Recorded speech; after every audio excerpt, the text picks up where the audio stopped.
Once upon a time, in a dreary little hamlet, there lived a snot-nosed creep by the name of Toby Dammit.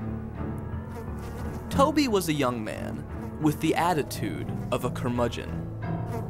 He spent his days in the graveyard, tending to the garden.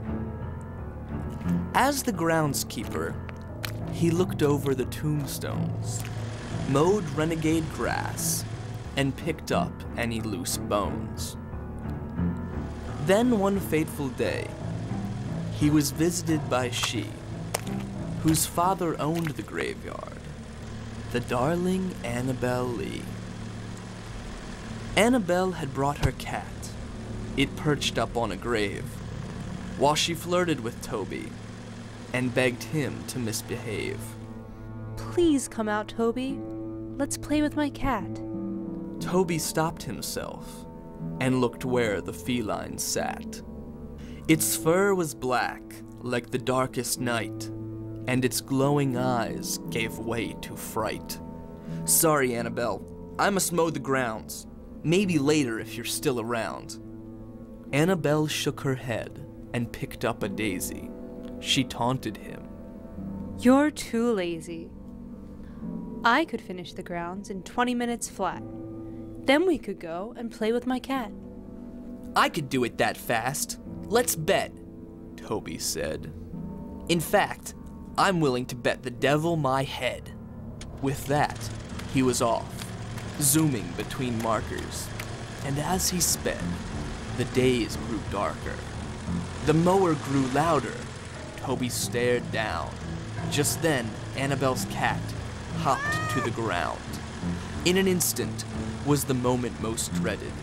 The engine revved, and the cat was shredded. As fast as she could, Annabelle arrived, and she quickly found out cats don't have 9 lives. Toby apologized. He felt truly horrible, his head in his hands, his actions deplorable. Well, Annabelle sobbed. We're in a cemetery. Grab a shovel. We might as well bury. They pieced together the cat and carried it in a shoebox, dug a ditch, threw it in, and covered it with rocks. The two loomed over the grave. Annabelle began to pray. Toby apologized again and went on his way. But what Toby didn't know about Annabelle Lee was that she was a sweet little girl with a knack to Ouija. She asked the board about her dead pet, and what it spelled made her sweat. M-E-O-W. Perhaps only human ghosts have to say boo. Back at home, Toby tried to sleep, but his shame was rooted far too deep. Yet just when he was snug, the wind began to blow, and a scratching boomed from outside of his window. Toby perked up. He heard a faint meow. No, Toby thought. It can't be. How? He arose to the window, but there was nothing below. Thinking it a trick, Toby decided to go. Outside there were scratch marks and fresh cat footprints. If it were Annabelle, she simply left no hints.